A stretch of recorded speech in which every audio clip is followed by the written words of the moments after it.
Donald Trump का मिजाज समझना समंदर की लहरों को मुट्ठी में कैद करने जैसा है, क्योंकि वो कब किस करवट बैठेंगे ये शायद उनके सिपह सालारों को भी नहीं पता होता।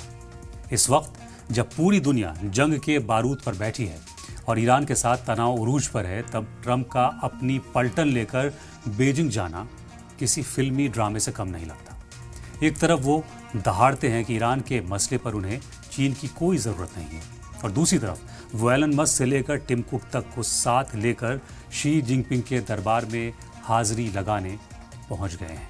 ये कॉन्ट्रडिक्शन ही ट्रंप की सियासत का असली चेहरा है, जहां जबान पर जंग की धमकी होती है और दिल में बिजनेस डील का ख्वाब पलता है।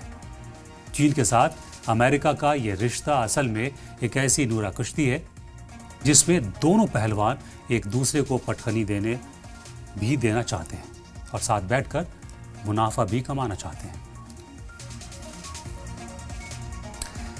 इस दौरे का सबसे दिलचस्प पहलू यह है कि ट्रंप अकेले नहीं गए, बल्कि उनके साथ अमेरिकी कॉरपोरेट वर्ल्ड के वो बड़े नाम भी हैं जो दुनिया की इकोनॉमी को अपनी उंगलियों के इशारों पर नचाते हैं। एलन मस्क, एप्पल के टिम कुक और इन्वीडिया के जेनसेन हुआंग और गोल्डमैन के डेविड सोलोमन जैसे बड़े कॉरपोरेट का साथ होना साफ बताता है कि अमेरिका के लिए डेमोक्रेसी और ह्यूमन राइट्स जैसे भारी भरकम लफ्ज सिर्फ दिखावा है और असली मकसद सिर्फ और सिर्फ डॉलर बटोरना है।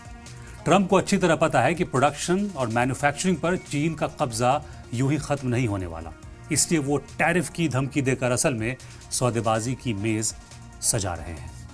ये अमेरिका फर्स्ट का वो वर्जन है जहां एथिक्स को किनारे रखकर सिर्फ बैलेंस शीट को तवज्जो दी जा रही है, ताकि अमेरिकी कंपनियों की तिजोरियां भरी जा सके। अगर हम भारत के नजरिए से देखें तो ये दौरा किसी खतरे की घंटी से कम नहीं है, क्योंकि हमें जिस अपना स्ट्रेटेजिक पार्टनर मानकर चीन के खिलाफ मोर्चा संभाल रहे हैं, वो तो चीन के साथ भाई भाई वाले मोड में नजर आ रहा है। ट्रंप की इस बिजनेस डिप्लोमेसी ने एक बार फिर साबित कर दिया है कि इंटरनेशनल पॉलिटिक्स में कोई परमानेंट दोस्त नहीं होता है, बल्कि सिर्फ मुनाफा परमानेंट होता है। जब ट्रंप कहते हैं कि उन्हें ईरान पर चीन की जरूरत नहीं है, तो वो असल में एक कवर फायर दे रहे होते हैं, ताकि दुनिया का ध्यान उनके असली मकसद यानी ट्रेड समझौतों से हट जाए। हमें यानी भारत को ये समझना होगा कि अमेरिका अपने फाइनेंशियल इंटरेस्ट के लिए किसी भी हद तक जा सकता है, और चीन के साथ उसकी ये दोस्ती हमारे लिए मुश्किलें खड़ी कर सकती है। चीन का दौरा करने वाले इस डेलीगेशन में ब्लैक स्टोन के चेयरमैन स्टीफन श्वार्ज़मैन और ब्लैक रॉक के चेयरमैन लैरी फिंक का शामिल होना ये बताता है कि पर्दे के पीछे बहुत बड़ी डील की खिचड़ी पक रही है। एक तरफ ट्रंप ईरान को घुटनों पर लाने की बात करते हैं और दूसरी तरफ उसी ईरान के तेल के सबसे बड़े खरीदार चीन के साथ हाथ मिला रहे हैं। तो ये दोहरी चाल नहीं तो और क्या है?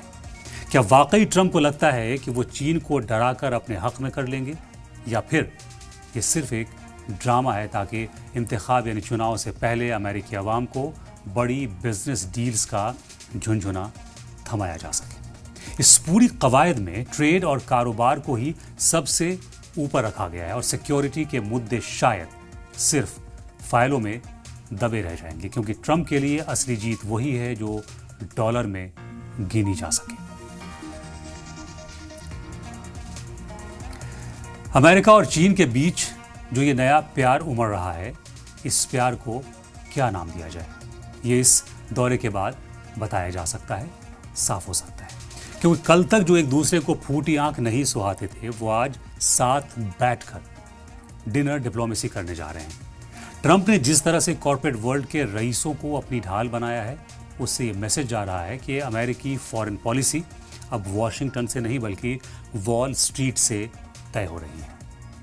ईरान के मसले पर ट्रंप का ये कहना कि उन्हें चीन की मदद की दरकार नहीं है, एक सफेद झूठ लगता है, क्योंकि मिडल ईस्ट में चीन का दखल इतना बढ़ चुका है कि उसके बिना कोई भी पत्ता नहीं हिल सकता। अगर ट्रंप को वाकई चीन की जरूरत नहीं होती तो वो इस तनाव भरे माहौल में बीजिंग की गलियों की खाक नहीं छान रहे होते। असलियत ये है कि जंग के साए में ट्रंप अपनी कंपनियों के लिए वो रास्ते खोलना चाहते हैं जो शायद आम दिनों में मुमकिन नहीं थे। चीन के बाजार पर कब्जे की जो बात कही जा रही है उसे चुनौती देने के बजाय ट्रंप उसमें अपना हिस्सा मांगने चीन के दौरे पर हैं।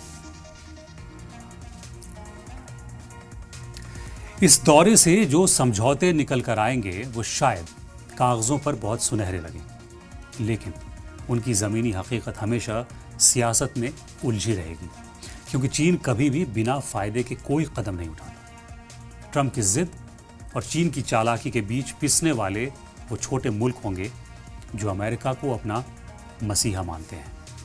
भारतीय बाजार के लिए भी ये एक चुनौती है, क्योंकि अगर अमेरिका और चीन के बीच कोई बड़ी सेटिंग हो जाती है, डील हो जाती है, तो हमारे एक्सपोर्ट और मैन्युफैक्चरिंग सेक्टर पर इसका सीधा सीधा असर पड़ेगा। ट्रंप ने जिस तरह से एलन मस्क जैसे लोगों को आगे किया है, उससे साफ है कि अब टेक्नोलॉजी और डेटा का खेल भी इस सौदेबाजी का बड़ा हिस्सा होगा, जिसमें भारत को बहुत एहतियात से अपनी चालें चलनी होंगी।